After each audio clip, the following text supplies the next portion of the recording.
So how was your last commute? Maybe you don't have a car, you had a good commute on public transit. A new survey shows that people rode mass transit about 11 billion times last year.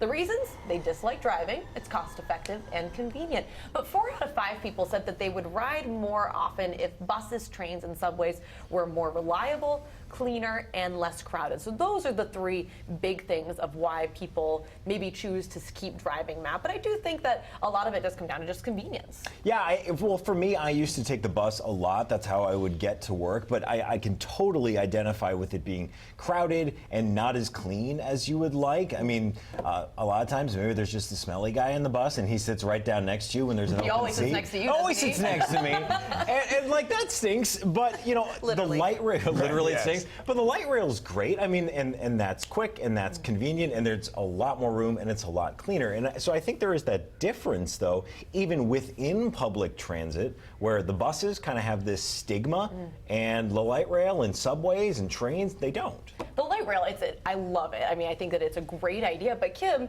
we already have homes and neighborhoods and cities. It's now hard to go back in and say, okay, we're going to put a light rail to every single suburb. It's just not possible. Well, and I think that that's what you would need to do to really increase ridership. I think people want to take the train. They do. It's convenient, it's relaxing, it's more affordable. But the problem is that you always have to take the car to get to the train, and then you have to wait for the train, and then sometimes the train's delayed, and then you have to sit there. So it's not convenient yet enough for people. Not only that, Jason, it costs a lot of money.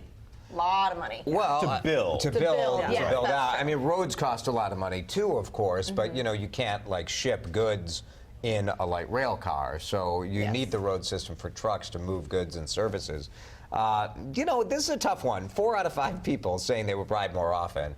All right, you can take that and say 2 out of 5 of those people are lying, like they would not do it more often.